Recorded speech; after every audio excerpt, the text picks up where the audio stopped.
In this A-level chemistry revision video, we're going to look at back titration. Now, back titration is not specifically named within the A-level specification, but you do often encounter questions that come within the kind of overall titration umbrella. And I think a lot of people get confused conceptually about what's going on in back titration, and that makes the calculations that much harder. So we're going to look at this now. So before we talk specifically about back titration, let's just briefly talk about titration. Remember, I have made a video for the required practical 1 where you make up a standard solution and then titrate with it, and also a separate video for just regular vanilla titration calculations. So in titration, we're using one substance which we do know the concentration of to work out the concentration of a second substance. So in this example here, I'm going to use a volumetric pipette to suck up 25 centimetres cubed of some acid, and that acid has an unknown concentration. And I put that acid into a conical flask. And the reason I use a conical flask is because when I'm swirling it to homogenise the solution, that's going to prevent any from splashing out, which would be dangerous and also would influence my results. That conical flask is placed on a white tile to make the colour change obvious, and speaking of a colour change, I need to add some indicator like this phenolphthalein here. And in year 13 in the acids and bases topic, you talk about different indicators and the fact that we want an indicator that's going to have a really clear, precise colour change to indicate where the endpoint is. So you'd never use universal indicator for this because you'd be saying, well, how do I know when it's neutral? Which exact shade of green is right? So then once I've added that indicator, I can start titrating. And in my burette, I've got some sodium hydroxide or another alkali that I know the concentration of.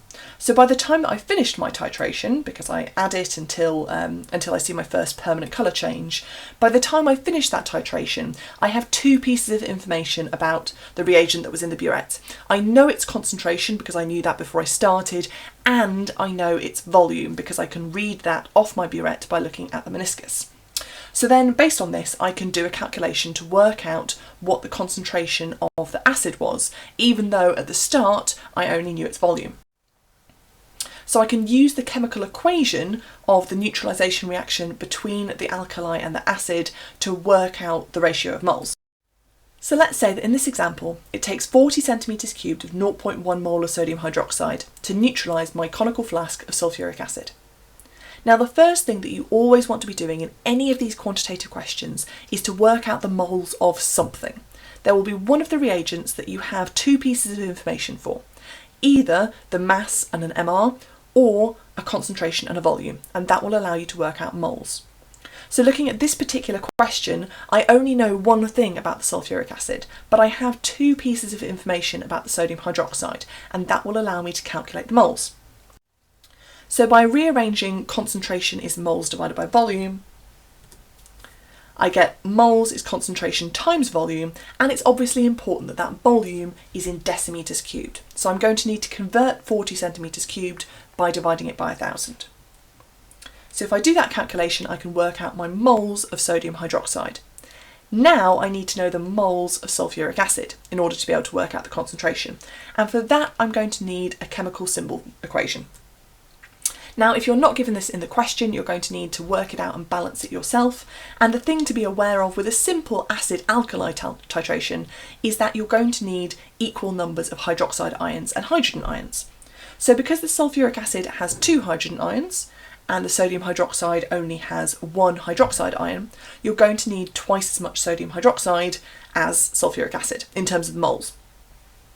So if I've got 0.004 moles of sodium hydroxide, I'm going to have half that amount of moles of sulphuric acid, which would be 0.0020. And now that I have moles and the volume, which I already had at the start, I can work out that the concentration of sulphuric acid will be 0.0020 divided by that volume converted to decimeters cubed, and that gives me a concentration of 0.08 moles per decimeter cubed. Now, if you are doing a little common sense check at this point, you might pause and go, hang on a second, how can the sulphuric acid be less concentrated than the sodium hydroxide when it was a smaller volume? But remember, as we've just said, the sulphuric acid has twice as many hydrogen ions in it. So if you were thinking of the concentration of the hydrogen ions rather than the sulphuric acid, we need to double that back up. And so then you can sort of see it makes a little bit more sense.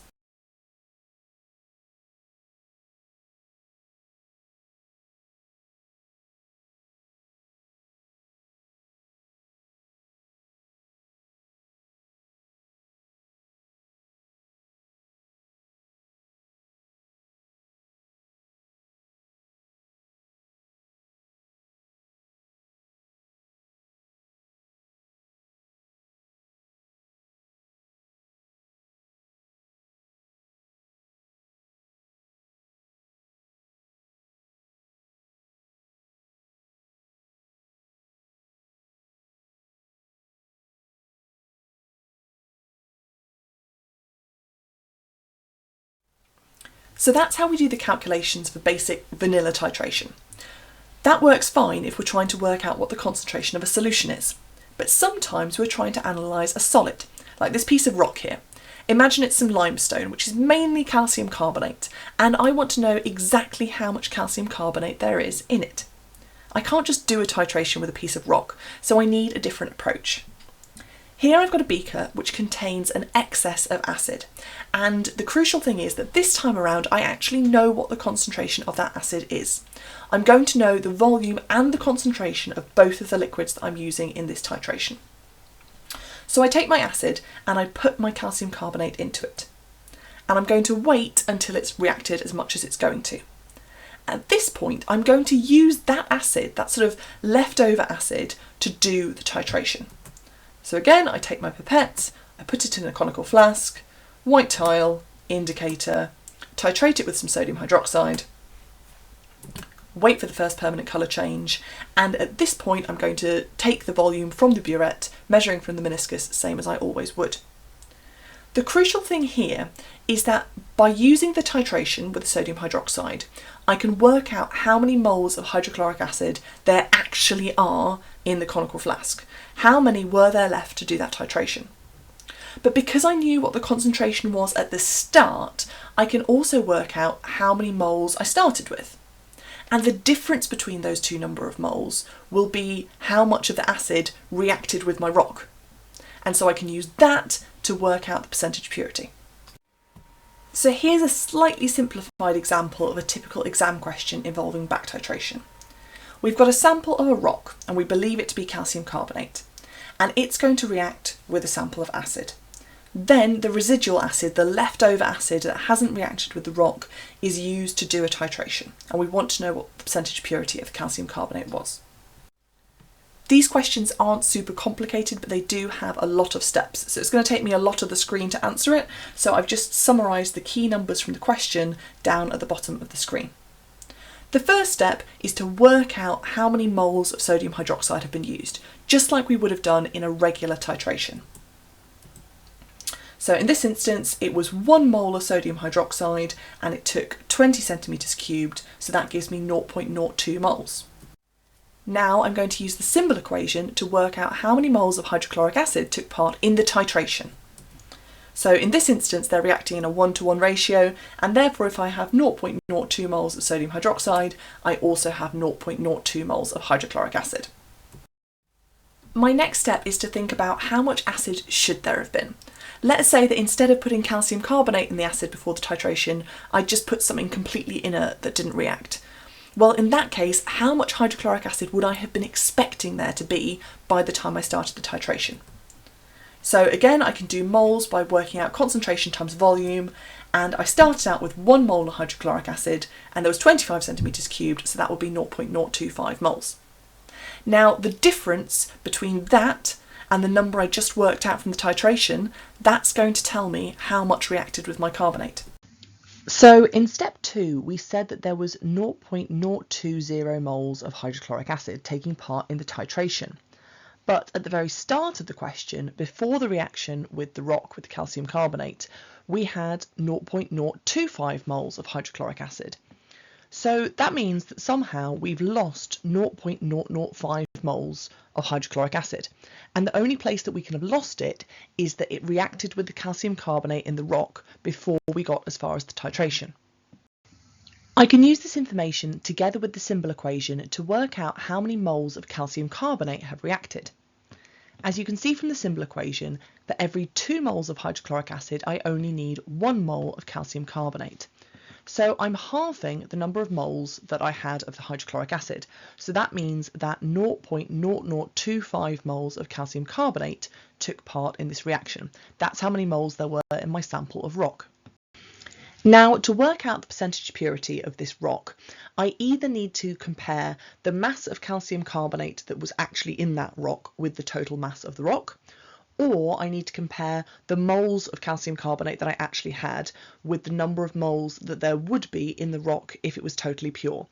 Either one of those methods will get me exactly the same answer. So here I'm going to work out how many moles of calcium carbonate I would have if that rock was pure calcium carbonate. So the first thing I need to do is work out the relative formula mass, and this is going to be 100.1 grams per mole. Then I can use mass is Mr. Mole to work out how many moles there should be in 4 grams of calcium carbonate, and that's going to be 0.04 moles. If I take the number of moles of calcium carbonate that reacted with the acid, which is shown in white, and I divide it by the expected number of moles for if that substance was absolutely pure calcium carbonate, which I've shown in this creamy yellow colour, so if I divide that and then multiply it by 100 to get a percentage, I get a percentage purity of 6.25%. Here's another very similar question so that you can pause the video and see whether you can work through this on your own. On the right hand side of the screen, I've listed the 7 steps that I went through. So pause the video now. So the first step that we needed to do in order to answer this question was to work out the moles of the reagent in the burette, which in this instance was sodium hydroxide. So I do this by multiplying the concentration by the volume, which gives me a total of 0.015 moles. My second step was to work out how many moles of hydrochloric acid reacted. And as we've already said, sodium hydroxide and hydrochloric acid react in a 1-to-1 ratio. So this is really easy, it's just going to be the same number of moles. My third step is to work out how many moles of hydrochloric acid should there be if there just hadn't been any reaction with the carbonate to begin with. So here I'm going to use the concentration and the volume of hydrochloric acid. So concentration times volume gives me 0.025 moles. My fourth step is to work out the difference between these values because that will tell me how much reacted with my carbonate at the start. So that's 0.010 moles. Step number 5 is to use another simple equation to work out how many moles of calcium carbonate actually were there reacting with the acid. So again, we can see that carbonates, group 2 carbonates and hydrochloric acid react in a 1-to-2 ratio, so I'm going to need to halve my moles, and that gives me 0.005. Then I want to know how much calcium carbonate would there have been if it was 100% pure, and we do this using the MR of calcium carbonate, which we already worked out, and that's going to be 0.04 moles. So finally, we can calculate the purity from those two numbers. 0.005 divided by 0.04 gives me a purity of 12.5% once I've converted it to a percentage. Hopefully you managed that okay. Now there's one more tiny step that we need to add to our practical, and it's going to make very little difference to your calculation, but people often forget it. It's not going to be possible for us to pour 25 centimetres cubed of acid into a beaker and then get 25 centimetres cubed of acid out of the beaker. For one thing, the rock is porous and it's going to absorb some, but also just you're going to have some adhering to the sides of the beaker and it's just not going to be possible. So what we do instead is we add a larger volume of our acid at the start, and then we take a small sample of that to do the titration, and then we just take that into account when we do the calculation. So here I've got 250 centimetres cubed of acid rather than just 25, and again my calcium carbonate goes in, but I then only take out 25 centimetres cubed, and then I carry on and do the rest of my titration. So here's another question that takes this into account. If you're feeling confident, you might want to pause here and see if you can work through it yourself, but I will talk you through it. So we start out by working out moles of sodium hydroxide. So this time we've got 18 centimetres cubed and 0.5 molar, so that's going to give us 0.009 moles. Again, we use the same equation, same 1-to-1 ratio, the number of moles of hydrochloric acid is the same. Then we think about how much hydrochloric acid there should be just in that 25 centimetres cubed that we did the titration with. So this should be 0.025 moles. Then I look at the difference. I work out how much of the hydrochloric acid actually has gone off and reacted with the carbonate instead of being around for the titration. So that's 0.016 moles. Now here's the additional step. We need to consider the full 250 centimetres cubed. So we need to take that 0.016 moles that was that should have been in the 25 centimetres cubed for the titration and wasn't, and multiply it by 10 to take account of the fact that our original volume of acid was 250, not 25. So that's obviously 0.160 moles. Now we just carry on as before. So in this question we've got magnesium carbonate, but it's still reacting in a 1:2 ratio with the acid. And so again, I'm going to divide my number of moles by 2 to give me 0.080 moles. Now I need to know how much magnesium carbonate there is in 10 grams if it was absolutely pure. So I'm going to need to work out the MR again, because this time we're using a different carbonate. So I do that and I come up with 84.3. And so therefore the number of moles that we're expecting is 0.1186.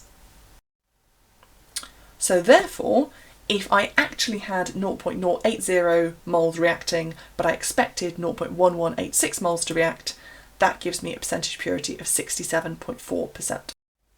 Here's one final question for you to have a go at if you didn't do the previous one. So this time we've got copper carbonate, and other than that it's all going to be the same process, just with slightly different numbers. So pause the video and check that you can do this calculation. Just like before, we start out by working out the number of moles of sodium hydroxide that have come from the burette. Then we use the fact that we know that hydrochloric acid and sodium hydroxide react in a 1:1 ratio to say that in the titration there were the same number of moles of hydrochloric acid. Then we think about our conical flask and say how many moles of hydrochloric acid would there have been in there if there had been no reaction with the carbonate at all. So that's going to be 0.0125 moles. The difference between those represents moles that reacted with the carbonate and therefore never made it to the titration. That's just for 25 centimetres cubed, so we need to multiply by 10 to work out how many moles there were in the original 250 centimetres cubed of acid that we added to our full sample of carbonate. Since we know that copper carbonate is going to react in a 1:2 ratio with hydrochloric acid, we need to halve that to get the number of moles of copper carbonate. And then we can use the MR of copper carbonate to work out how many moles we would expect in 8 grams of rock. And then finally we can use that number to work out the percentage purity, which is 90.3. Thank you very much for watching, and I hope you found that a useful introduction to back titration and the associated calculations. If you want some more practice, there are some practice questions in the video description, and don't forget to like and subscribe, and I'll be back soon with some more A-level chemistry videos.